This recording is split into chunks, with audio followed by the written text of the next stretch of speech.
The month of Pisces promises to bring some surprising karmic changes that may leave you wondering what you signed up for.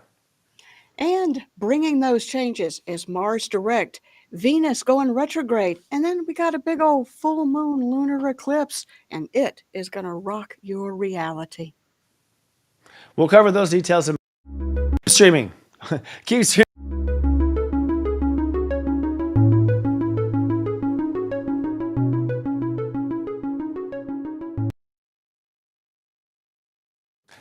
Hello, welcome to the Mega Monthly Zodiac Report from Serious Joy. I am the Sensei to SeriousJoy.com, Christopher Wotecki. And I am Robbie Hunt. I'm the lead astrologer over there at SeriousJoy.com. Each month, Robbie and I are going to be anchoring this show, which is now free to the public. We're streaming live to all of our channels, giving you all the need-to-know astrology, planetary movements, important aspects, and cosmic events that will happen within each given sign. Now, we're going to do this the way that we do this over at Serious Joy, and that is that we have a particular perspective on each planet, and we do that through the degrees, what we call the step system. And that step system was channeled by yours truly over there, Christopher Wotecki. And the step system is a way to take away some of this ambiguity and some of what's really not clear about when a planet is at a particular degree. And when you look at it that way, it gives you a little bit more precise understanding about what a transit, an aspect, or a progression is all about. So diving deep and bring it to you once a month, usually on the Wednesday that is prior to the changing of the signs. These shows are specific to just the zodiac sign, which differs us a little bit from other people out there and other astrologers. They tend to do month to month. We're going to do sign to sign. So I think it'll offer an alternative that you can just include with your basic reading and watching package. So let's dive in, shall we? Nice to see you, Rob. Right. Yeah, you too, Chris. Yeah, we've been working apart, working busy on this thing. Chapter 1 of the Pisces season runs from Tuesday, February 18th to Saturday, February 22nd. By chapter here, we mean the first week, by the way. So the first week, that could be 2 days to up to 7 days. The sun will transit from step 0 to step 4 Pisces in this first quick week. And after examining everything we have are involved in this couple-day week, we actually call this week Confronting My New Me-ality. And we'll talk about what me-ality is a little bit later. But you said confronting. Let's talk about what we mean by confronting there, Christopher. This particular week is steps 0 through 4. Now, 0 is a little bit of everything, and it's a lot where we could be overwhelmed or take things offline sometimes. But the end of the week ends up at step 4, what we at Serious Joy call a breakdown to breakthrough degree. So we know that something about where we belong or where we feel that we are going to go with things is certainly going to break down. So a bigger question is going to be, because we're in Pisces, are we going to be in delusion? Are we going to be in denial? Is it going to be a wake-up call? What is it going to be specifically for us that's going to be that breakdown to breakthrough?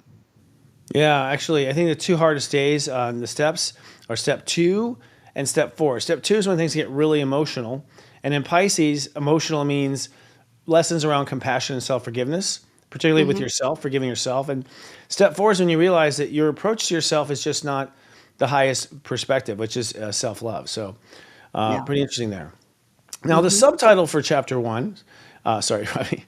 The subtitle for chapter 1 is the consequences in my new world. So we realize that you'll come to this understanding. This refers to Saturn reaching step 20 Pisces. So Saturn now in the third decan of Pisces means that you're going to be taking responsibility for your feelings all the time, because everything starts with a 2 in the third decan. And it means you're also going to be very susceptible to your feelings coming from the world. And this is what we mean by the consequences. From that point forward, any mistake you make has a world consequence also. You're not just affecting yourself by screwing up and doing your own karma, you're affecting the world, and basically the world of everything from the beauty parlor you may work in to the Gaza Strip energetically. Also on Thursday, February 20th, Mercury will square Jupiter at step 11, which is the spell check, if you will, on personal integrity. 11 is ruled by Virgo consciousness, or Chiron, and so step 11 really tells us whether or not we are aligned. With Mercury squaring Jupiter, your mind will get sort of a checkup on whether or not it has been on the team or not on the team inside of yourself. We've been talking about that on our pep talks over at Serious Joy. And one of the ways that I see this is Jupiter at 11 is this intellectual honesty, that you can't BS yourself anymore. You can't allow your mind to BS yourself.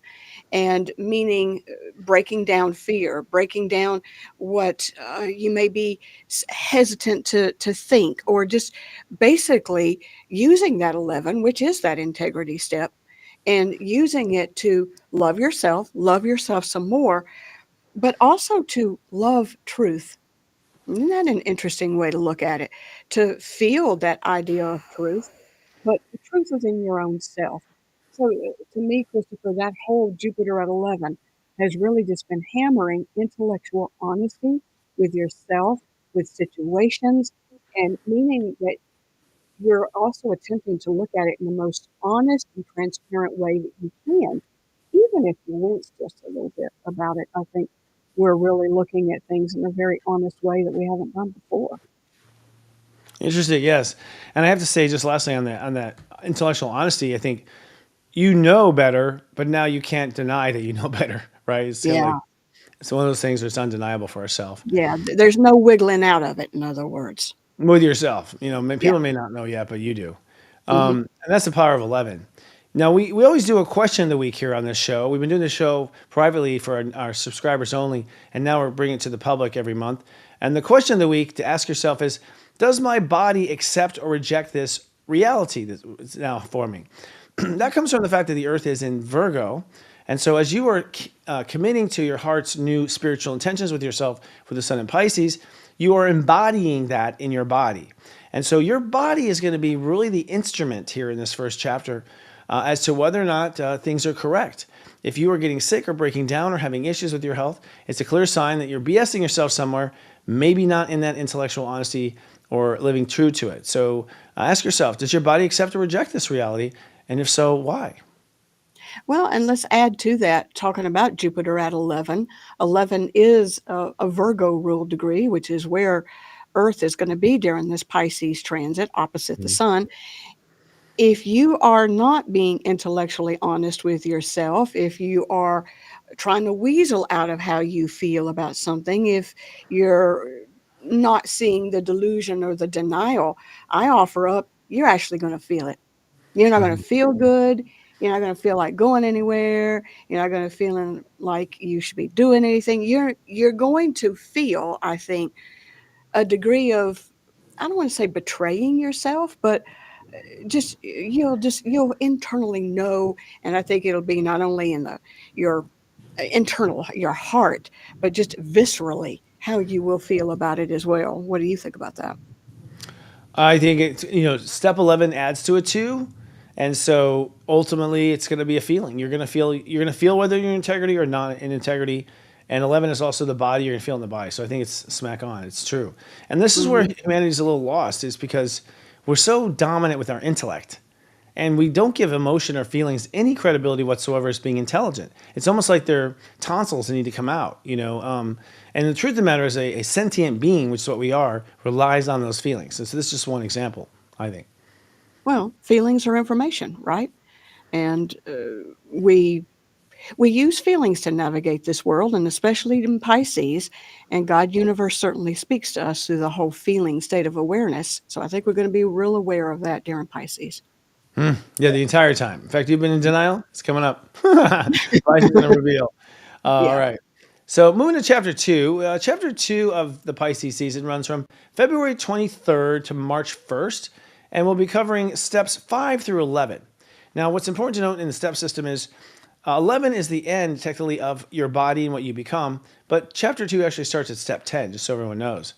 And in this week, the theme of the week is that the ego gets a promotion. The ego gets promoted. And this is an important thing, too, because the ego, of course, is the action plan that comes from the spirit. And so we all really if we have a spiritual promotion, which is what we did, this whole year, Saturn in Pisces and Neptune in Pisces, then you're going to end up starting to go into a new ego. Now we have this version of this that we're going to move from the me-go to the we-go. And what we mean by this is we believe that the motives of the old ego were based just on yourself, right? Me. We all know that, right? we believe now that with Pluto and Aquarius and other things, that you're going to see a promotion of having to include the other. And that would be either from a good perspective, like, oh, include my neighbor, or, oh, include myself because I've left myself out of the equation my entire life. Or let's include everyone, kumbaya. In the old days, of course, there was just, it was you or that or them. But the worst case scenario would be a dark one, which would be my life can't get better until they die or they change. So it's the we go. Now, this promotion, we believe, comes from some transits going on this week, from Jupiter going to 12 Gemini, for one. So for us, this is the new belief. Jupiter at 12 is a Grandmaster step. So this means that we have a new belief and a new outlook on life. And if you have a new outlook on life, you must have a new outlook on yourself. We also think the new moon at Pisces at 9 degrees is going to be a reason for this. And that new moon at 9 is the activation of our new spiritual self. And we feel that Mercury conjuncting the North Node at 27 Pisces this week means that it's go time as far as the mind concerned on the new era, which is what we think 27 is the spiritual mission of the new era. So overall, it's a promotion of the ego. And what do you have to say about that, Robbie? I like this idea of going from ego, me go to we go. And when you and I have been discussing this privately, when we've been planning out the months and that type of thing, there's one thing that has really struck me about this, and it's if you want to think about it in terms of the energetic cords that is connecting you to other people and what is it made up of. So if the energetic cord that is connecting you with your upstairs neighbor is one of frustration, this isn't an effective we go. That's still more into the me go. But you're the one who has the opportunity to change that. It doesn't matter what your neighbor is doing. If you decide that you're going to change that vibration, which is very much a Pisces thing, by the way, if you decide that, okay, I can't go up there and stop them, but I can change how I'm going to relate to that. I'm not going to relate to it with frustration anymore. I'm not going to relate to it and expect them to change. It's this kind of connection to all of your relationships that really moves it to the we go. It isn't asking them to change, as Christopher had talked about earlier. It's you doing the changing. And don't think that you can't change something in a relationship by how you change your own self. When you do that and you change your vibration out, what you can change and alter around you is huge. It changes the we, and it helps you understand that that we is only as good as me and how I decide to relate to it. So, Christopher, I am very glad that you downloaded this, that you came up with this we go. I think it gives us a greater understanding of vibrationally what this is all about and what we can do with it, and give us a vocabulary to see how we have grown from ego to migo to wego. So congratulations there, my friend. It was fun. Sometimes I think it's just a little too cute, too obvious, but it happens, and it's a good way to understand it because I think Migo is like we're only concerned about what made me go, like me go, and now we're concerned about what will make everyone go. And I think that's the big traffic jam we have, anyways, in life. I agree though with you in the sense that the vibe you put out is what you create. Mm, If you change your vibe in a relationship, that person is forced to change or leave yeah. as a result. Because the old game and the old system is not there anymore. And quite often we've been on the me go, when you think it's all about me, then you also think it's all about them, that they're operating from amigo too. And the truth is no, you're not going to change it from that. This new moon at 9, though, Pisces, I think, Robbie, is also interesting too, because it's an ego ruled new moon. 9 is the ego itself, it is action. So it means that, we're going to start a new action to ourself. 9 is how we respond to ourself, not to the world. And so what this new moon says is, hey, I'm going to change the way I treat myself. And that is going to be the seed, the magic bean that changes the world. And that's moon number 5 at Yeah. 9 degrees out of 6 that we will have. So the ego has been really worked on in many different states of awareness. Hmm. And here in Pisces, it's just the opportunity to align it to something higher, which is the most potent way that the ego can operate when it is tethered to spirit in that way. Totally. I mean, and I feel like that's the enlightened ego right there. It's like it's really a spiritual transit. Pisces. My sense of spirit. That first decan in Pisces is my sense of God universe and my connection to God universe. And what you're saying is, hey, what needs to change is the way I behave. The ego part of me is the part of me that needs to change, and what's being birthed, the new ego aspect of me. So it's Hmm. really a rebirth. It's almost like a new ascendant coming and being It born is. with us. It is. I like that. I like how you put that. Yeah. New ascendant. So the subplot of this week is that anger rises, but tolerance falls. So this is a Hmm. stress point. We feel like this next week is going to be a stress point, chapter two, and that's because Mars will station direct at 17 Cancer. The relevance of that is, of course, Mars has been basically on drugs for 6 weeks and sort of, on horse tranquilizers, barely being able to be motivated. Our anchors have been muted and everything. Probably good with the transformation of the new president in the United States, kept us from rioting or whatever, but also quite a jolt to the system. And 17, that step adds to an 8, which is Saturn. And so the first time Mars is awake, it has control issues. And hopefully it's going to take the right control. Now that gives us a lot of tension. Now, not only does Mars go direct, but the same week, Venus retrogrades. The part of us that actually tempers us, the part of us that actually accepts things and can take one for the team without reacting, Venus retrogrades at 10 degrees Aries. And that is basically the manifestation degree of yourself, of your ego. So what you manifest the ego between 10 and 11. So Venus says, okay, now that we have this new ego, let's go back and open up to a whole new ego process. So we anticipate that this is going to generate a lot of anger in people and lower the tolerance levels. So we anticipate that stress levels will go up in the world this week. Yeah, think about it this way. This is the active and the reactive. This is Mm. passive and the receiving. And if you've not been very good about how you have managed your proactivity, you may decide to be more proactive all over the place. Proactive here and proactive there. But also, if you're not very good about receiving, and I'm going to put that in two different ways, and part of why we feel like there's some stress here. Go back to that example of the neighbor upstairs.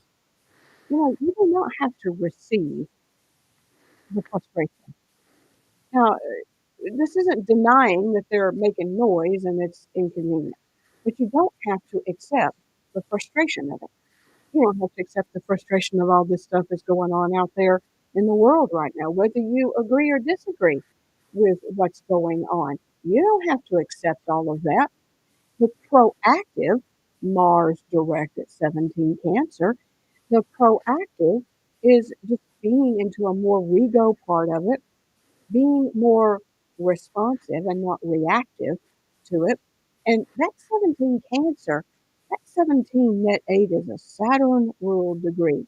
So it is now about not going into the drama, not going into emotionally vomiting all over everyone, but it's about you maintaining that emotional tone, you holding it and not responding or reacting to all this other stuff going on.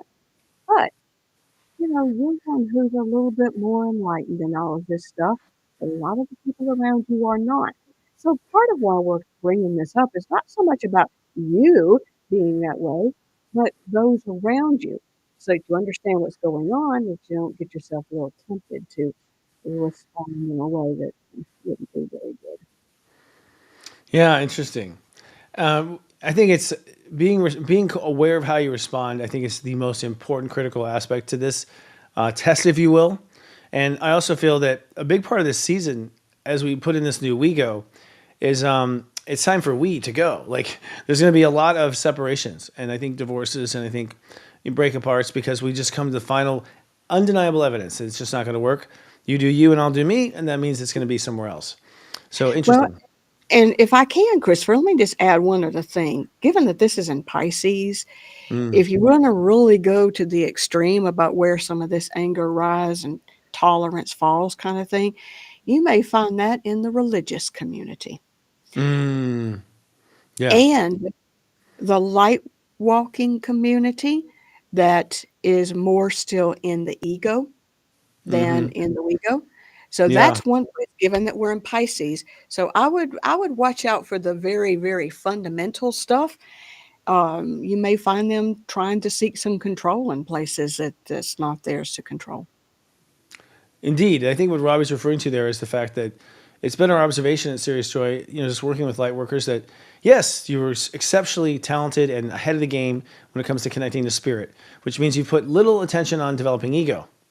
And so if you haven't been out there beating the pavement for money and shallow things, then as soon as those things start to come to you, there are some basic lessons that have to be, I think, tended to.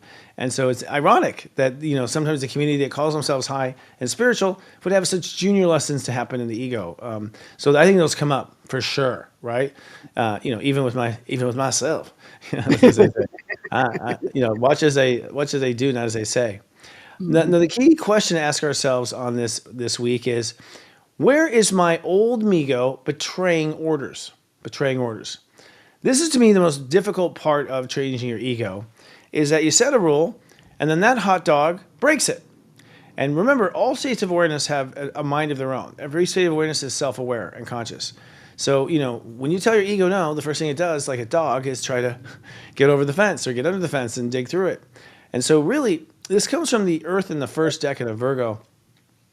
Because the Earth will be in the first decan of Virgo, we're going to be embodying this new version of ourselves, right? And we want to we want to catch ourselves trying to embody the old version again and repeating the old version. And this has to do with what are the values of that becoming. If the values of that becoming is love and loving myself some more, then it'll be difficult to play the old reindeer games, if you will, with yourself. And remember, ego is automated. It is an automated programmable thing. Quite often, I don't find until I'm actually creating the act of crime. It's not in the act of crime that I should not be doing this, because ego can be so subconscious. It's like a fire alarm going off and running out the door. So it's going to take some time, and you want to ask yourself, well, where's the betraying of the orders? And then I think double down on that part of yourself and give it a certain conditioning that's loving and not judgmental, so it doesn't break down anymore, but is maybe redirects how we respond and gives it a new thing to do instead of tearing up the carpet. Hmm. Interesting that you say it that way, because part of how I look at some of that Migo betraying orders is creating a new habit. That's the hardest Mm, thing, creating a new habit. mm, And the especially in the face of a world telling you, "No, you're wrong mhm. about that," or that you need to pick a side, or all of that kind of stuff. So the betraying orders is, yeah, not only that internal ego that's going on, but it's a little bit of betraying out there as well, because they're gonna tell you, "You need to be doing this, this, and this," and you know differently about what you need to do. So, yeah, betraying orders. Interesting.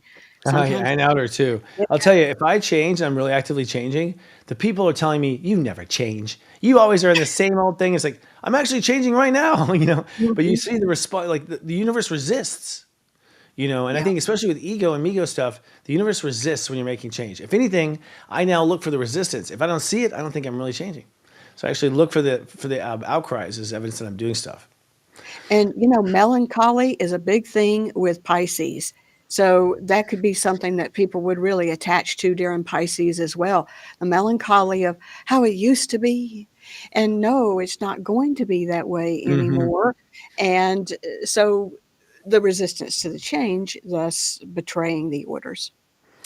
Right, exactly. That's how they resist. And the melancholy is very true, and if you don't go buy into the melancholy, you're the enemy. You know, Oh, yeah. and there's also that too. There's like a lot of, can't you see I'm suffering? And can't you see we don't want to suffer anymore? It's kind of the thing. So Mhm. that is an invitation back into the old Migo too. A lot of things will tempt us back. People who don't want you to grow will subconsciously tempt you back to get you in that struggle, in that fight again. So I think the real fight, if you want to call it that, is with ourself and ourself not being tempted by the temptations of others to fall right back into that pattern. You got it. But Yeah. couldn't say it better myself, yeah. Oh, yeah. Moving on to week 3. Now, the third week, or chapter 3, runs from February 23rd to March 1st. And actually, do I have that correct? No, you're wrong about that. Go to March March 2nd. 2nd. Yeah, sorry about that. Moving ahead in the script. moves from March 2nd to the 8th. And this is from steps 12 to 18. So the teen degrees are all the degrees of where your heart, step one, is interacting with the world in different ways. So the first decan, we come up into this new version of ourselves. In this case, this new version is a new faith in ourselves, basically. A new faith because we finally taught the old dog new tricks. We have a new friendly we-go now instead of amigo dog, our ego. Now that we have this new doggy, we take it out into the world day to day and we explore our new world. Now, of course, what will happen is most of the world will resist this new you because it will force them to have to look at the new them and how far they along with the new them. So it is a trigger point for most people. We titled the first title of the week, the main title of the week is Gathering Vital Intelligence or Intel. We feel that in this first week, it's mostly important for you to watch and take notes. Don't react and try to change things immediately because you're going to get a reaction of the world that's going to tell you a lot of things. It's going to give you a temperature of what you're changing. It's going to see where the sensitive points are, the trigger points are of others, and everything will be okay. So just watch and sit back. Now, some of the important aspects that give us this conclusion is Mercury conjuncting Neptune 28 degrees on Sunday. The Sunday, which to us is the beginning of the week, by the way, the week starts with this conjunction. And this conjunction ultimately is the mind now signing on to the new spiritual soul contract. 28 Neptune is the soul contract. It's like saying, okay, I'm committed to this feeling. And in a soul contract, you're basically committing to a feeling that you want to see manifest in the world, the entire world, because it's 28. The feeling is a sensation of the vibration or the complexities of the vibration that go into the spiritual goal. So feelings are really a way to sort of earmark certain vibrational goals. So we think Mercury conjuncting Neptune says, okay, now the mind's on board. The mind soul has signed the soul contract, and that's one of the few parts of us that tend to argue, if you will, with what is going on. Now, this happens on March 2nd, a Sunday, which happens to be the same day as when the sun will square Jupiter at 12 degrees. Now, again, 12 is the first step, the first breaking of a new dawn, the first something interesting happening in any transit. It means that there's a new belief operating in daily life. So, for instance, you might have always come from the belief of, I believe the world's a hard place. I never do far, and people like me never get ahead. And so the new belief me like, no, I'll get ahead if I choose to get ahead. And people don't get ahead are because they didn't choose to really put the effort in. So that new belief creates a new me-ality, or we say reality now. And from that point on, this new belief leads to Mercury moving into Aries on Monday, March 3rd. Now that, in essence, means that the mind starts the game with a new plan, right? A new plan to do stuff. And this is the first time Mercury, the mind, has been on the side of the we-go. It's only been on the side of the me-go. I'm interested to see, for instance, Robbie, how well that mind actually plays along. Because if our ego isn't the one person or the one part of us that is always arguing with ourselves, it's the damn smartass, the mind, Mercury. Do you think Mercury will be on board or be co-conspire with the ego? I think Mercury will be on board, given that it conjuncts Neptune at 28.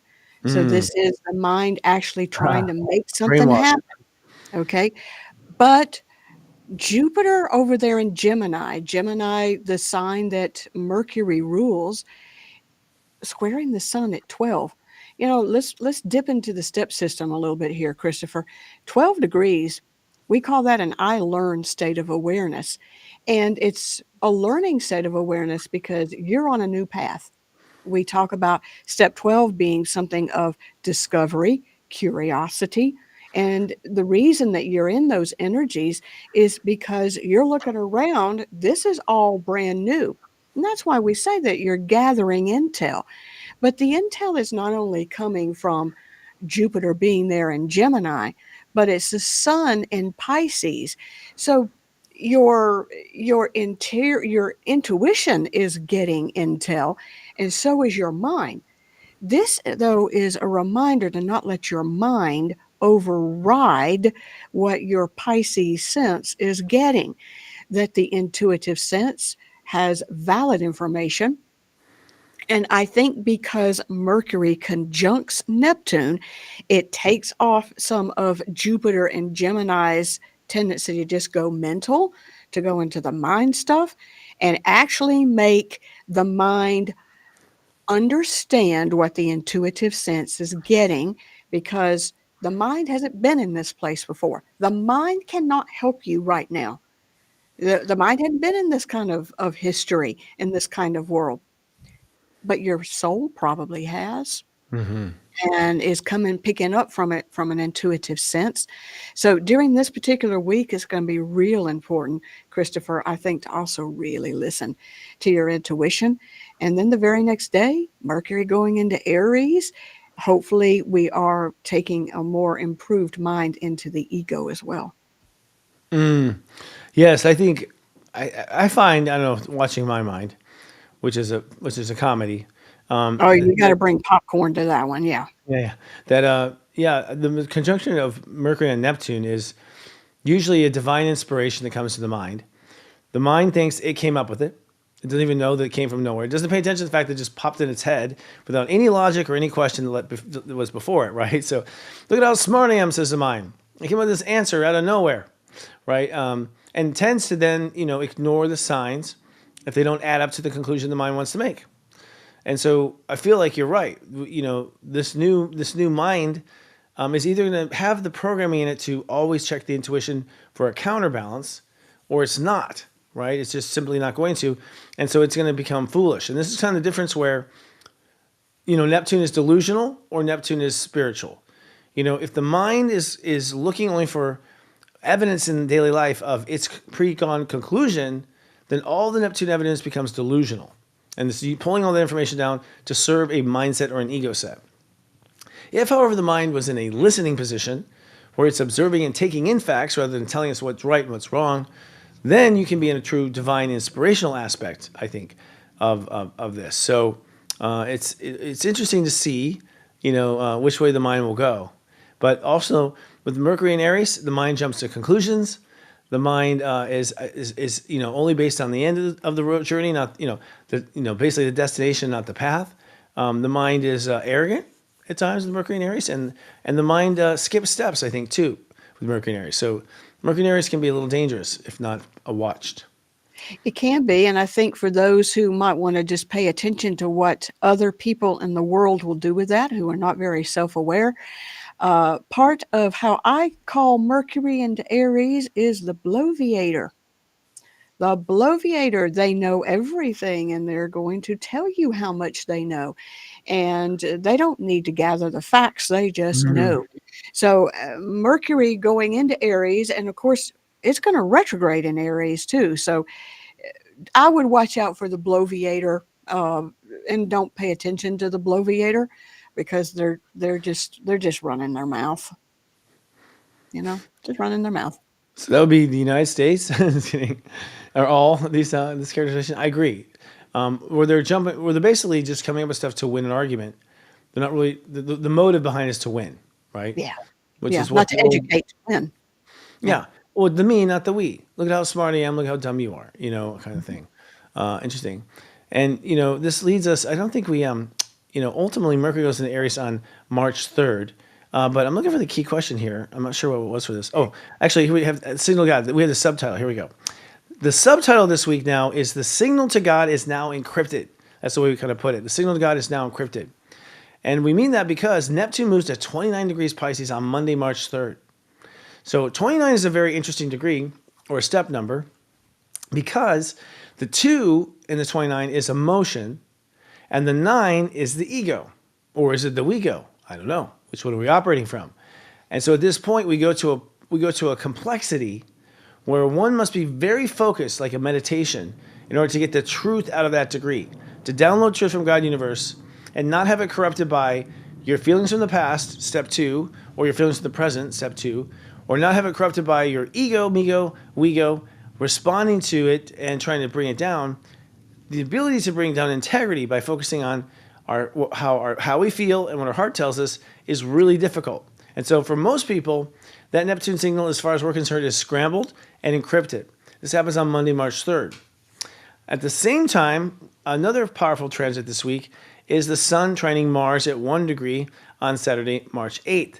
And Mars now at 1 degree is saying it's now time to love yourself, period. That is the one and only thing that we're giving orders to when it comes to Mars. Like ego, get behind the heart, period. All right, that's the thing.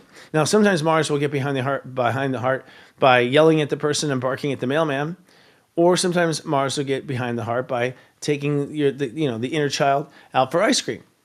That's the difference between an involved and uninvolved ego. So there's a choice there. And I think with that trine, though, what that's telling us is that our heart is connected to the actions we do on behalf of our heart. And so that trine will either align and sort of fortify your connection to the heart, or Mars could do something bad. It can turn against the heart with that Mars trining Sun. It can turn against the Sun. It can turn its energy inward and blame inward instead of promoting inward. So I think that that trine is going to be a big signaler for how long or how far you are with self-love. Could I go back to Neptune at 29? Sure. Because Yeah. I'm sitting here thinking, I don't remember. In 2024, did Neptune get to 29 or only to 28? Do you recall? I think 28. It didn't go to 29. I don't It think didn't it went boil. to 29. Didn't go to a Yeah, boiling point. yeah. So here we are, a place we haven't been for 165 years with Wow. Neptune Which is going to probably what 29. caused the Civil War. Yeah. That boiling point. If And we nano the topics and the headlines of the day, I wouldn't be yep, surprised if it's 29 days that, where the South rallied and the North, refused to listen. yep. So, to me, it's real important to understand what the people who are not doing their self-aware work, how they could react to some of these kind of things, just so that, when you're paying attention to coworkers, neighbors, family, that type of thing. So, Neptune at 29, Neptune is a ruler of Pisces, and this is the last degree of the zodiac before we hit the reset zero Aries. So I'm going to look at that happening during Pisces season as a real big test of faith. And part of what I have personally talked about on Pep Talks at Serious Joy is my understanding of faith. Now, my metaphysical understanding of it. And that faith is this inner knowing that an outcome is imminent, even though the exterior circumstances may show you otherwise. So the exterior circumstances, once we hit March 3rd and we go beyond until Neptune moves into Aries, those exterior circumstances may look like going to hell in a handbasket. But we have faith and we just internally know that's not the outcome. So a lot of people will not be able to hold faith, but you can. We will. And we'll hold faith for those who can't hold it. So see yourself in that place as well, holding faith for maybe your community, your workplace, group of friends, that you're holding faith for them in ways that they may not be able to hold it during that time.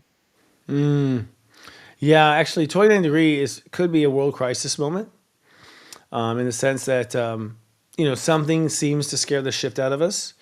I will Hmm. say that 29 almost always is a false alarm.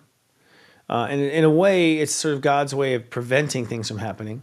By everyone getting terrified of nuclear meltdown or terrified of this, we end up preventing it, through the fear. So sometimes fear is a good tool to get people going where they need to go. And I think that's definitely 29, of any degree, frankly. You see the fears of it.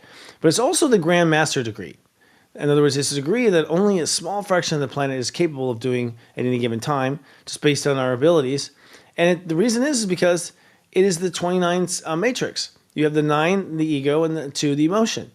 Is your ego trained to serve thyself and nurture thyself when an alarm goes off? Or is your ego trained to yell fire in a theater? And I think that's part of what can happen. We can end up yelling fire in that theater. Ultimately, I agree with you. It is a test of faith. And not just a test of faith, but a test of faith that 29 net 11. Net 11 means the world becomes, unfaithful, or the world becomes faithful. There's an outcome. It becomes.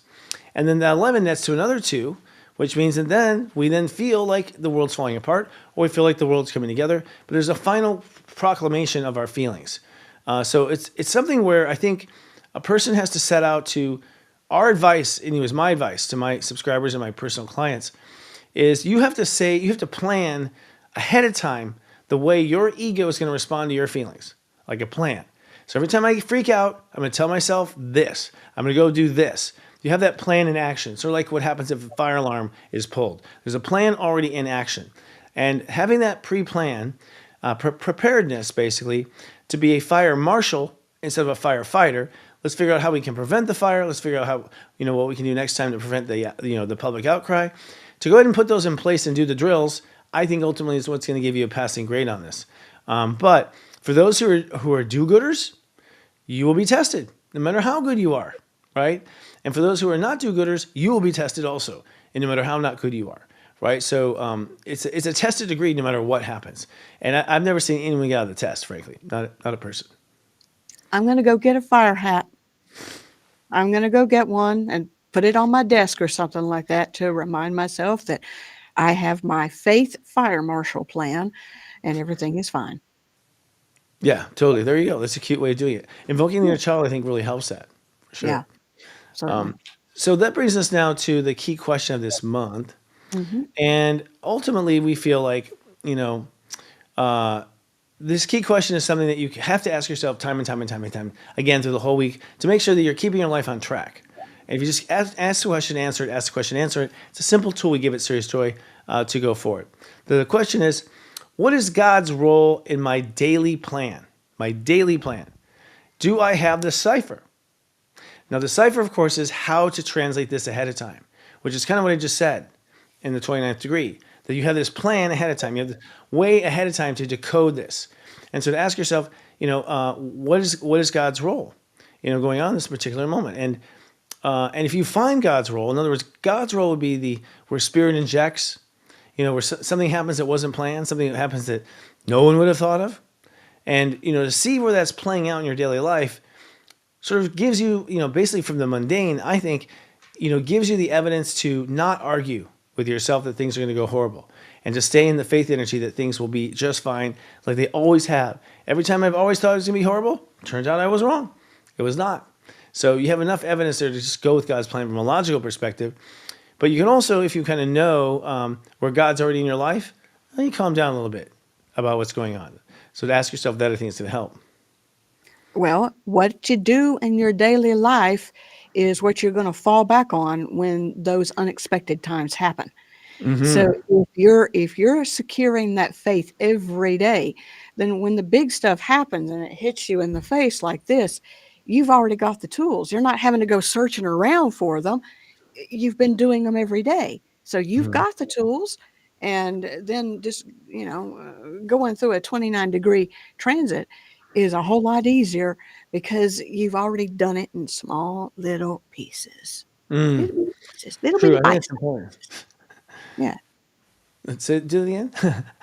That's good. Little bitty bite-sized Yeah. kind of pieces. That's it. Yeah. It does come in bite-sized pieces. It's really 1,000 paper cuts, right? That Yeah. ends up bringing down every person in that sense. Mhm. So it's like as minute and tiny and meaningless as it means, it builds up to the total empire of doubt, for sure. Yeah. Now, the reason why we have that question of what is God in my plan, God in my plan, is because the Earth will be in the second decan of Virgo, and so that means that we are manifesting and we're becoming a new life. In this chapter that we're talking about from March 2nd to March 8th, we are ultimately building a new life around this new we-ality. That's what the life is, the new we-ality based on our own we-go. So our we-go makes a reality, and from that reality, which sounds like Elmer Fudd, we are beginning to now see life change, hopefully. The last thing you might see, though, remember, the reality you have now of daily life was made a year ago when you decided you want a different reality. So it's very common for you to look at your life and go, this is nothing what I want. Excellent. And that should be the case if you've grown. If you're satisfied with everything, I don't know if you've grown that last year. Hmm. Well, Earth and Virgo will certainly put that in your face. You will have no choice but to go, I am freaking miserable. Hmm. Or, wow, I'm pretty happy. And look at that. Look at Yeah, that. totally. Yeah. Yeah. And isn't that a fresh change? Or I can't believe it. Too good to be true. Hmm. All right. So moving on to our third, or our next one, chapter 4. Excuse me. We have 5 weeks in this particular month, by the way. Five different chapters. In this fourth week, or fourth chapter, we go from March 9th to March 15th. And then we go from steps 19, the end of proficiency, into step 25, the middle of the mastery. So mastery comes from all the step 20s because you have to embody your feelings. The theme of the week is accepting my calling in the destiny revolution, is what we call a destiny revolution. Density, Destiny. the Oh, yeah, density destiny. Thank you, thank you, revolution. thank you, thank you. I keep thinking of Neptune at 28, that's why I keep thinking of destiny. Well, I think it is in some, it is, you're right. It's density revolution because we're revolving against the density. And that is our destiny, is ultimately where my mind's going with that. Because we've come on this generation, our destiny, I believe, our generation is to take us out of density. And there's, a lot of people can't handle it. It's heavy. It sucks, right? Now, Mhm. we get this for one because Uranus finally moves to another step number, step 24, Taurus, on Thursday, March 13th. So that is a calling now to go where you feel you belong versus feel what you believe. I believe this, I believe that. Said Uranus at 23. Now it's like I feel I belong over here or here. That is the revolution right there. That is the potential for things to completely transform itself because you're not going to deal with this anymore. You're going to leave or you're going to create something new. The other aspect, of course, that you can't deny is the full moon lunar eclipse at step 23 Virgo, which is on Friday, March 14th. So Uranus goes to 24. It goes, okay, it's time to figure out where we belong.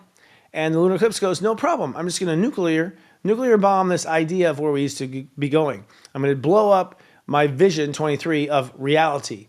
And that happens the very next day. So it seems like we do a lot of construction to break things down. We accept the calling as step 24. I accept that this is what I'm called to do, Lord. I accept what I'm called to do, family, friends, whatever your faith base is. And so therefore, it's time for me to play my part in the density revolution, which my part, by the way, is mispronouncing words. Well, I'm here to back you up with the correct way of saying them. Thank you. So I got your back there, Sensei.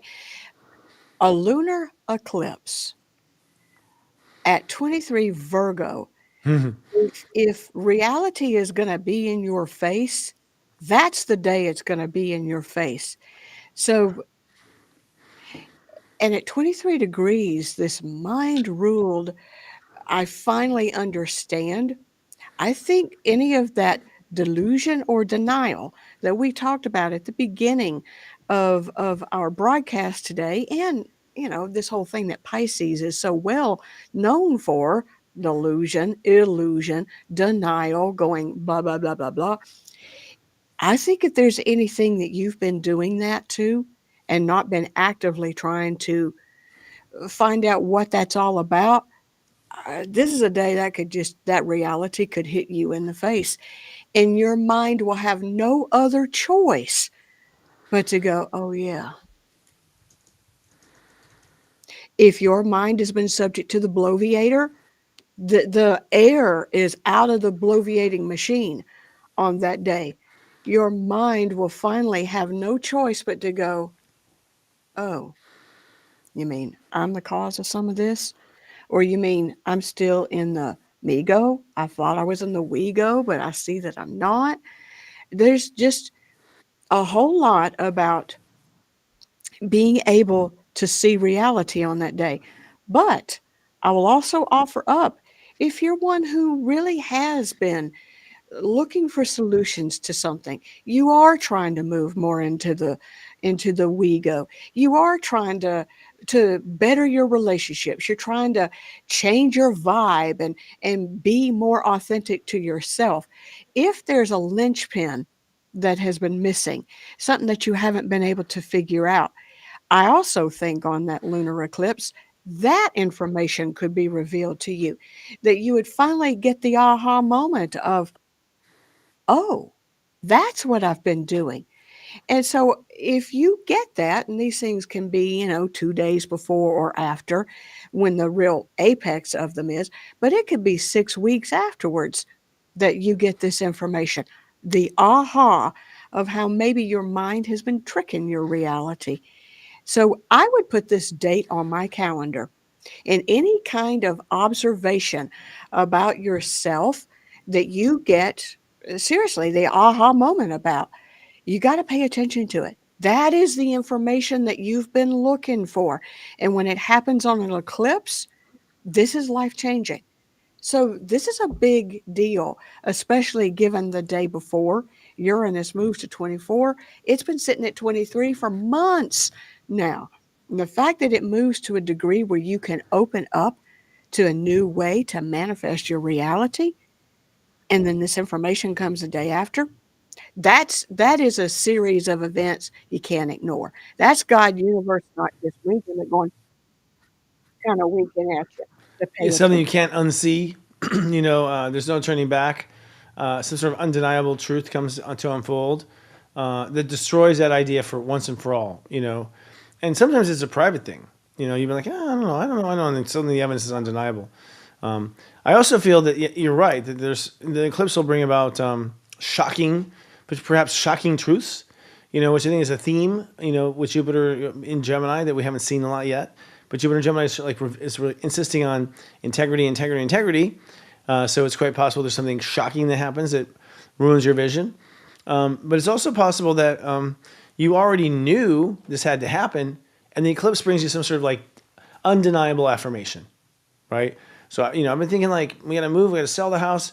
Things are not going to go well, with this market. We got to get out of here. And then you find out in that lunar eclipse, oh, 4 homes have put themselves up for the market. Holy shift. Okay, this is happening. That kind of thing. Some sort of world affirmation gets in the 20s.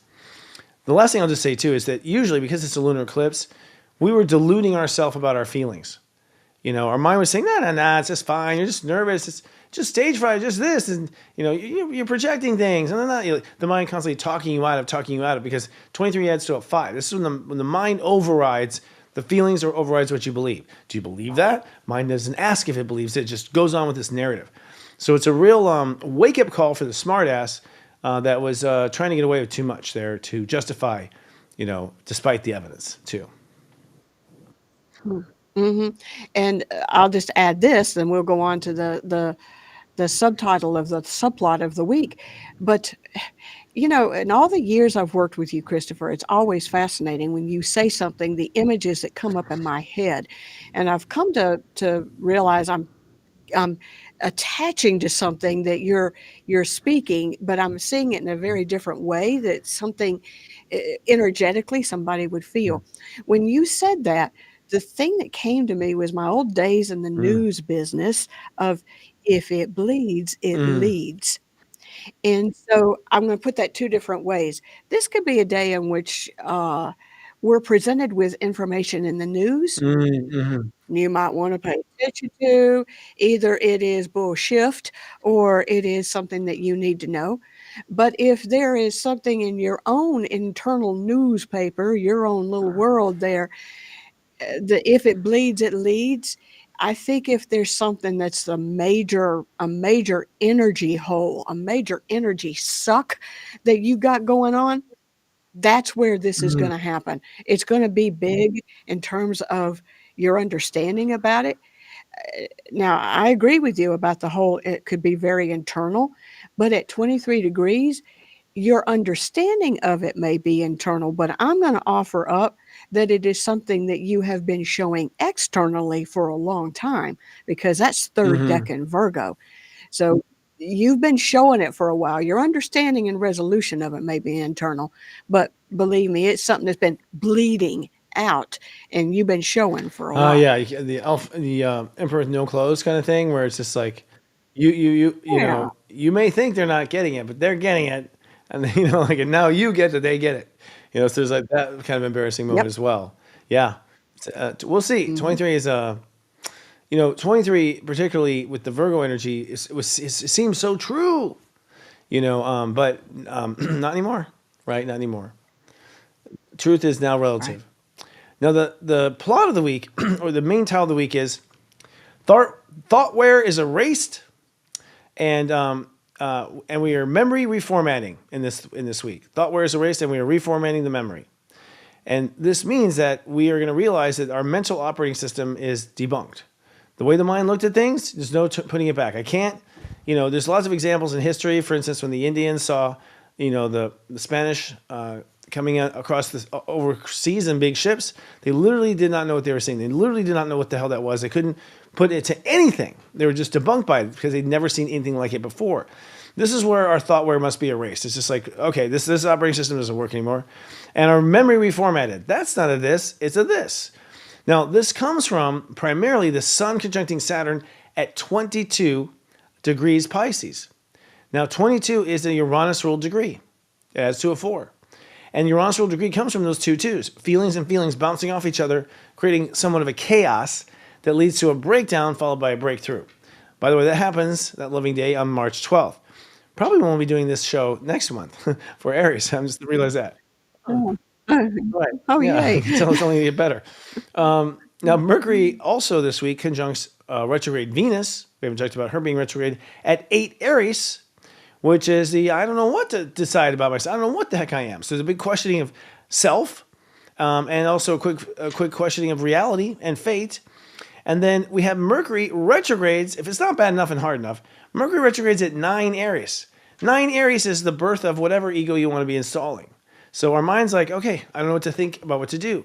So it's a whole throwing your hands up in the air kind of week, ultimately, a month actually, but this week in particular, a whole throwing your hands up in the air because everything you thought doesn't work anymore. And the way you looked at the past can't be looked at that way anymore. And the way you look at the future can't be looked at that way anymore. It's sort of like a major discovery in science. You know, when they discover that, I think you gave this example in rehearsal, where they thought a thought, you know, basically is it a particle or is it a wave? Well, it depends on who's watching. And that blew everything out of the water for science, right? That and the placebo effect. Yeah. Well, and I like the idea of reformatting.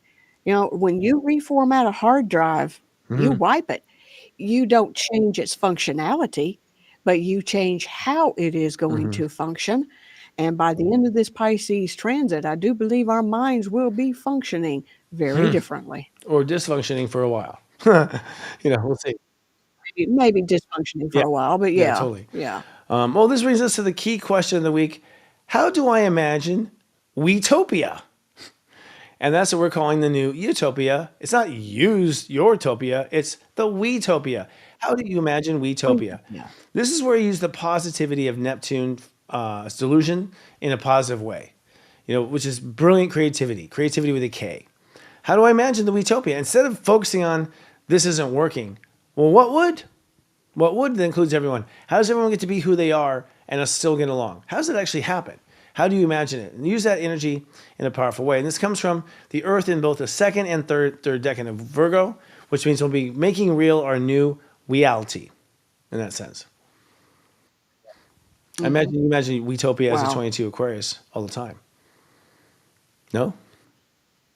Yeah. Well, any 22 sun at 22 to me, you can't get away from people.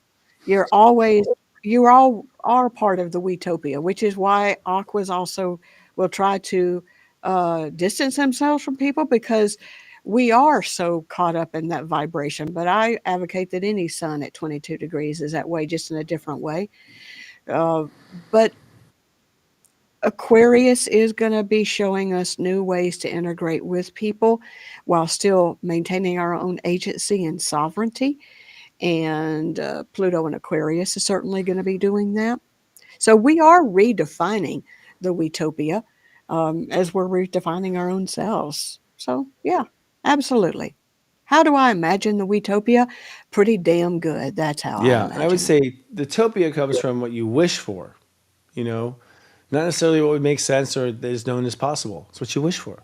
Go and go for that deep childlike wish. Yeah. Hmm. Well, we want to give out an invite here. If you're watching the show right now live in any of our streams across any of our platforms, we're streaming live now on Twitter and our even our corporate X, Instagram, Facebook, our Facebook club, and of course to our mothership, SeriousJoy.com. If you have a question you have for this month and what's happening in Pisces, post your question in the chat. Our moderators might elevate it up here to answer here after our final chapter that we're going to talk about. So we'd love to hear from you and post your question. We'd love to know about it.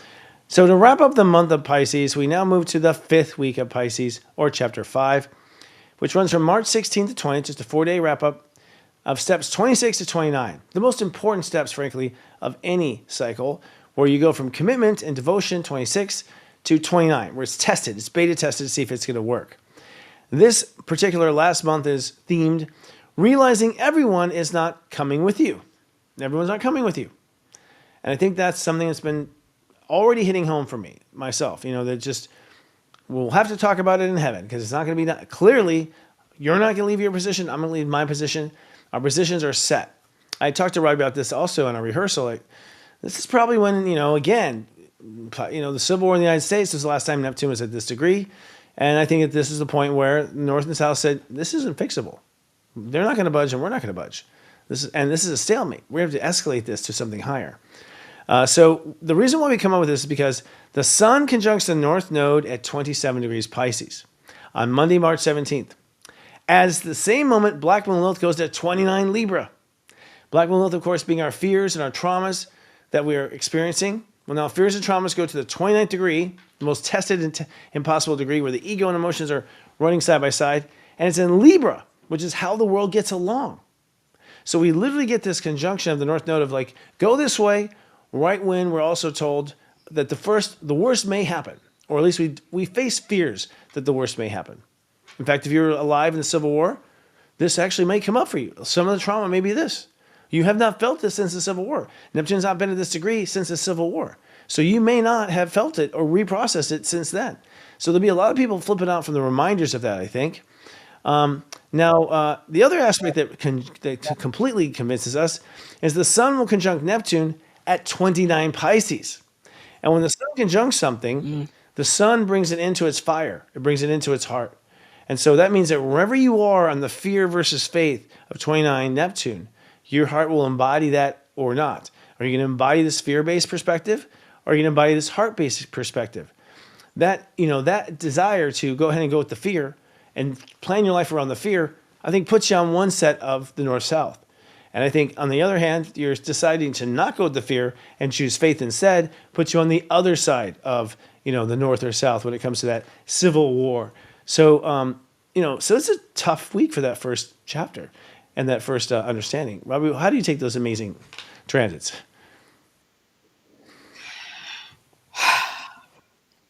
From the moment that you and I sat down and went over Pisces, coming up with that sentence has bothered me.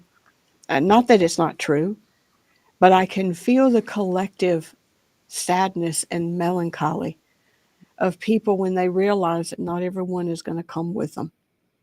And we've certainly gone through that, all of human history, where we've had to make decisions and people haven't gone with us. They haven't agreed with us or us with them. And when it's in Pisces like this, and then having Sun conjunct Neptune at 29 Pisces, I think that there's a lot of soul contracts that will be completed at that point. That we agreed to be here to poke each other, maybe be a pain in someone's astro, or to help them through a particular rough time or whatever. And to me, this is where a lot of these contracts are going to be done. Part of where I get that is that because Black Moon Lilith has moved to 29 Libra at that point, remember Libra is where the South Node went through in 2024. So we'd already made all these adjustments. And to me, there's like a final closing of the door. I would offer up that if you do find yourself in a final, saying a final goodbye to someone, I mean, they've unfriended you on Facebook. They've said something bad about you on X. They've told you to get away, whatever. And you know that that's it. I would invite you to have some ceremony to close that door in a nicer, energetic way, to let them go.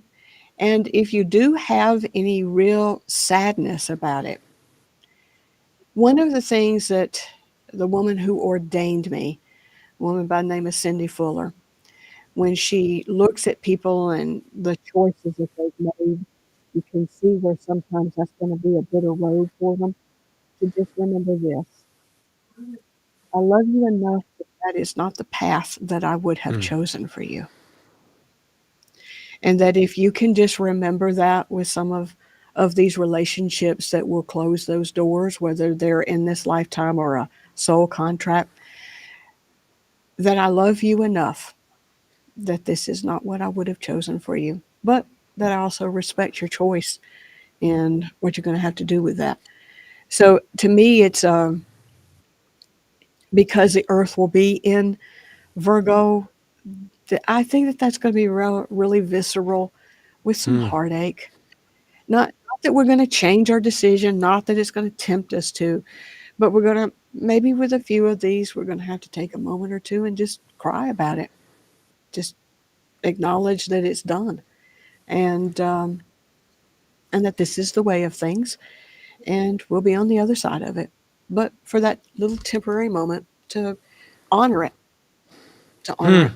I agree. You have to honor it. It's painful, but also depending on your spiritual worldview, my phrase is "so long and thanks for all the fish," which is a line from Hitchhiker's Yeah. Guide to the Galaxy. When the dolphins abandon Earth after they're sick of Earth not getting it, they're like, "See ya, but thanks for the fish." I think there's a little bit of gratitude there Hmm. for having fed me my lessons and whatnot. But I also feel like we're not getting off this planet without dying. Everyone's gonna end up in the same place, Mm. and we'll get up there, we'll argue about it up there. That's I will win this argument in heaven when I know I'm right. So that's how I defaulted to. Of course, you miss people, but I think at the end of the day, it's so nice to be without the restriction of that tension, of that conflict. That somehow I have to agree with you for life to be good. You know that Yeah. alone, I think, is not understanding reality and how it works. But it's going to be that. I think you're right, for sure. Now, we have a Hmm. second subtitle of this week, and it is I Pledge Allegiance to the Plan. And this comes from Jupiter to step 14 Gemini. So Jupiter finally goes to step 14 Gemini. Why is that relevant? Step 14 is the Grandmaster step of Gemini. That's to a 5.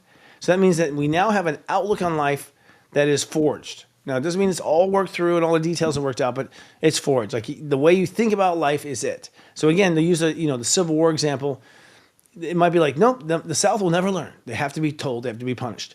And the South is like, we'll always be judged by those people. We'll never be accepted. They kind of dig their heels in that attitude. And it really, honestly, people will dig their heels into the old attitude, and Jupiter will help them with all their denial. So Jupiter, like, oh, I'll help you with denial, and you can use this, and you can use this for your denial, or you'll have a new attitude, and Jupiter will fill that. So Jupiter's just there to like fill in the gaps and give you the information, the data necessary. Saturn also goes to step 23 Pisces. Saturn being the authority, 23 Pisces being the new view, the new worldview we just worked on. We knocked out the old one, the eclipse. Here's a new worldview that we're creating.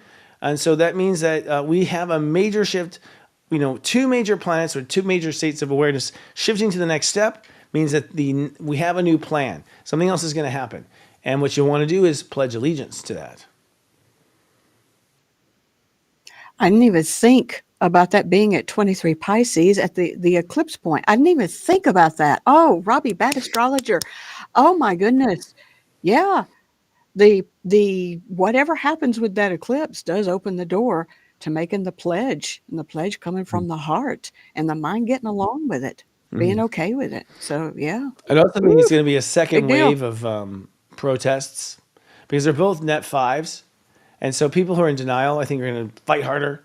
And that means speaking up, writing letters to Mhm. Congress, all that type of thing. Whatever protest happens to be, I think you'll just see it all go to the next level, whatever that happens to be. Now, the key question to ask Yeah. yourself this final fifth week is: am I accepting reality or creating reality? Am I accepting reality for what it is, or am I creating reality? And this comes from our belief at Serious Story that we create our own reality. That if you just say perception alone creates reality, it does. For those who believe that the world is flat, doesn't matter what the evidence is, and I'm not picking a side on that, by the way. I'm just saying it doesn't matter what the evidence is or isn't. That's their reality, and that's their right. Frankly, you want to live on a flat Earth? Live on a flat Earth. Absolutely, I support you for following your reality because you've created this direction. That's what you want. And I think there's a difference between that and, oh my God, I just can't accept these flat earthers. Oh my God, accepting like something that you can't change. So you really want to ask yourself, are you accepting or are you creating? Because if you're accepting, you actually are in the old reality and you're in the old Mego. because the old me was, I'm trapped in this aquarium of called Earth and I can't get out. What am I going to do? And the new reality is Earth is what I make it, period. And it comes from the Earth in this third decan of Virgo. I think it was Aristotle who said that uh, maybe it was an educated mind is one that can entertain an idea without accepting it. Mm, So we can entertain and see all around us what people are going to be accepting. Doesn't mean I mhm, have to. It doesn't mean I have to accept your reality. I have to accept that you are living in yours, but I don't have to accept it and I don't have to let it infiltrate mine to the extent that I want it to. So I accept reality and I create mhm, reality at the same time. And it's just what you're doing when you accept it. And what are mhm, you accepting? And I just accept that you have your reality, I got mine, and we'll see where the two can work and co create together in this life affirming way. If not, I love you, but I got to love you over yeah, there. yeah. I think Animal Kingdom really shows us this because, you know, bees don't argue with ants. You know what I mean? Like, they just go off being bees. You know, Yeah. like they don't care if they cross or whatever on one particular piece of fruit or something. That's the only thing that comes about. Otherwise, they're not trying to campaign for ants to fly and create a colony their way. Even though they're colonizers and Hmm. controllers. So, in this sense, I think Mother Nature has the best direction how we do that. We really can, Yeah. exist in our own bubble. And if we can, well, why the heck are we trying to change other people's bubbles, right? Why? It's working just fine. Hmm. So, interesting reality that is. Yeah. So that ends the show, but we have some questions maybe coming in. Let's ask our producers, and we're doing this on the fly here as we go. Do we have a question that maybe we can answer real quick before we wrap up? I'll just look at a few things here and see what I see. Look in some comments and we'll see Okay. I saw what we some got earlier. here. We can scroll up too and just find one. Yeah. But while our producer is looking, oh, well, there we go. We got one. Curious to know Okay, what so I'm zero curious degree to know, Neptune it's might up here on the look like. screen, what 0 degree Neptune might look like in the new golden age. You're talking about 0 degree Aries, I'm sure, coming up Yeah. Hmm. in the golden age. Well, zero is ultimately the foundation for it. So an Aries would be an action. So some sort of action. Now the interesting thing about that is it's an internal action. So internally we change our behavior with ourself, which is I'm not going to take this anymore. That's it. I'm not going to take it. That's me acting like the South. And so what then happens is because you're not going to take it, something happens where a shot is fired. Normally you wouldn't have fired that shot, but because you ain't gonna take it anymore, because that's your new internal action, that's your new ground zero for you. Ground zero is I'm not putting up with those people anymore. And that's what I think escalates and triggers the motive where on a normal day you would have just kept walking and not done anything or said anything about it. But now, because that new internal motive, and that's the ground zero of your life, it's the ground zero of what's going to happen, it changes everything as far as how you interpret the world and how you go forward. That's my thought. What's your thought? Well, zero is Mm, boundary. Zero is boundary. It being quote unquote golden age, maybe I don't need to get my musket out in order to defend that boundary now. That just by right of my vibration, I can defend that boundary and that I don't need to be in some kind of violence. However, zero Neptune in Aries will bring out violence in people. It can't help but not because we do walk on an earth with people who are in a lesser degree of self awareness. We have to accept that. All of the ascended masters accepted that. So we do walk with those people. The key is for me to build up enough of my energetic boundary that I don't have to engage with it in that kind of way anymore. That I don't have to fear them treading in my space anymore. So we'll see. Um, but wherever, well, I'll put it this way. The last time that Neptune was at 0 Aries was the first shot of the Civil War. If I've got my timing correct, it was maybe the day after or the day before that Neptune moved to 0 Aries in Mm. 1860 when that first shot Wow. was fired. So there'll be a shot heard Mm. around the world. I think it's going to be more energetic than Mhm. anything. But what will you Mhm. do with that? And are you going to be the one toting the Yeah. gun? You know, it's really up to you. You know, we'll teach you at SeriousJoy.com the principle that it doesn't matter what's going on in the world at all, because your reality, your me-ality, your reality, your we-go, it comes from you. You're the broadcast service. So to even talk about the world at step zero is old school. You know, it's just the way thinking that the world was its independent self and that we weren't connected to it. That's a Migo perspective, in my opinion. So even if there is some sort of something that happens, I think that it doesn't matter. It really has. It does not matter as far as your reality. That may be the response we need to do, is that we just refuse to respond. I mean, maybe the reaction is we don't react. There's a non-reaction there, a zero, zero, nothing. You get nothing from me, and no matter how hard the media presses to like make it a drama, people are not tweeting about it at all. That'll be an interesting Mhm. phenomenon and a fascinating one. I'll say the last thing on this point, and you Yeah. can maybe do the next question, Robbie, and that is Mhm. to not react is as powerful as a reaction. So to stop a behavior, like that's it, I'm going to stop this, is as powerful as starting something. So sometimes it's the stopping, not starting, that changes the world. Well, it takes two people to argue, and one person can stop Mm-hmm. that argument. And, look, there's also a way to hold your energetic Mm-hmm. presence that when someone maybe opens their mouth to start that arguing and they see you, that most of the time they're going to back down.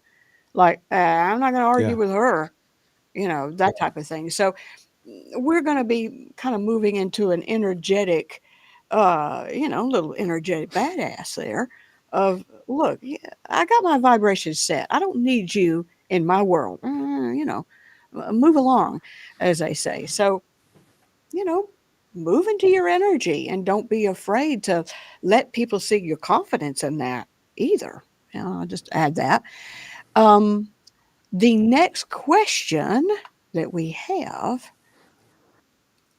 North Node squaring galactic center.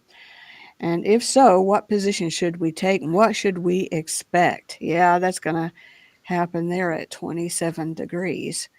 So, oof, I see that as this, that it is to lean more into the understanding of you as a cosmic being.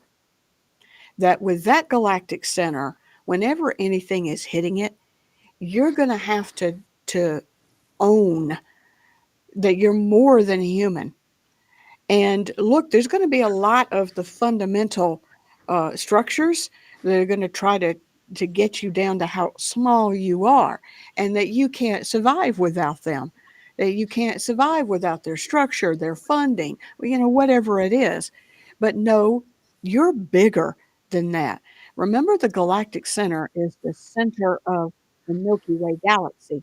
And there are many who feel like that's where the soul comes in and that's where the soul gets to earth in order to have this experience. So you're so big that you came from out there into this galaxy. And when the sun and the north node squares that, I should say, is really an opportunity to change whatever hesitancy you have had about owning that. Oh, that's not what we were taught at church, or science doesn't really um, science doesn't really promote that or say that that's the case. No, a square means you got to change the action. What's the action? To believe. Yeah, that's seven in the step, in the bigger aspect of who you are, and act it. At nine, act it. Let people Mm. see that galactic part of you. Hell yeah. Yeah, I agree. I think it can go many ways, and the square, on the one hand, you know, maybe you have changed and moved on a new spiritual path. And a spiritual path is to take God's point of view, to forgive and not judge, the spiritual path. And suddenly you realize this path is in conflict with what I was destined to be. I thought I was destined to be, a used car salesman. But you know what? Now that I've employed these new spiritual principles, I guess I'm not destined to be a used car salesman. So there's this reconciling of what I thought was my destiny and calling is not. Now, I would expect that is the case for 98% of the people on the planet. You were tricked with your first destiny calling because you had to heal, right? And so you were under that calling and under that belief because that was based on the wounds. So once you start to heal those wounds and forgive that stuff, yes, your perspective on your destiny and where that ends up changing. So I think this is a reconciling the fact that, or it can go backwards. That your spiritual path does not work with your destiny. So another person may say, I'm destined for fame. I'm destined for success, which means sometimes you got to cheat to get ahead. Well, that's a person now who is denying their spiritual, the North Node, and saying, I'm not going to follow that path. I have no choice. I'm going to have to cheat and do these types of things. I can't go with that spiritual path. That was all written by the Bible and all written by this. They start justifying that, even though their soul's telling them differently, to justify being on that old calling of the galactic center. I believe that the galactic center in your natal chart is what you promised God you would do, period. And when you get confused about your destiny, go back and look at that placement of the galactic center in your chart. It'll tell you, well, this is what you promised. And a lot of times it's funny, Robbie, people promise stuff like, galactic center in the first decan of the fourth house. You promised God you deal with your emotional problems. That's what you promised. You promised the entire universe that you deal with your emotions. Or galactic center, let's say, in the second house, in the third decan, you promised us you try to be rich. You promised us you do a lot of stuff. Now, when you look at the whole natal chart in that promise, you realize, yes, if the person did do that, it would all work out. You see that it would all work out. You can see the logic of how that would play out. So sometimes, what we promise doesn't make sense until we go through some of those moments. And this square, in my opinion, good question to our viewer, is a good example of how that may be. It may not make sense in that moment, but it'll make sense in the end. And one other thing about the galactic center, most of us were born with galactic center at 26. But was it 2012 when the galactic center moved to 27? Yeah.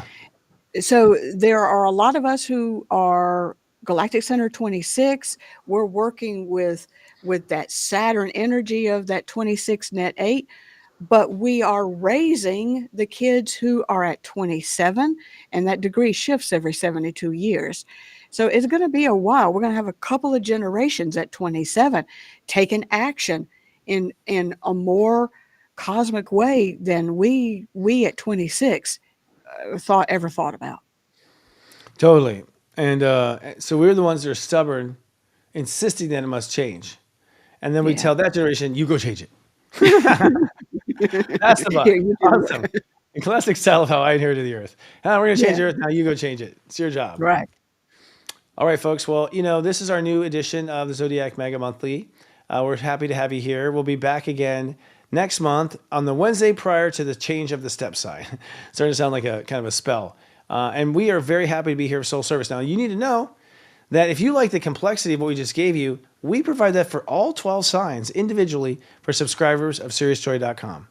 In fact, you can pay just $3.99 today if you're a first-time subscriber and get access to all 12 of those as soon as the sign changes. So as soon as they change, we'll flip them out in our service and we'll give not just not Aquarius, but Pisces. And you'll see for yourself how we can carry this guidance down to you, your sun sign, your rising sign, and your moon sign, if you like, depending on which you click on. So we'd like to see you there. We learn a lot about yourself. Thank you, everyone, for joining. We'll see you in 1 month or see you tomorrow morning in our service. Until then, we love you. Live, love, be. And love and blessings to you all.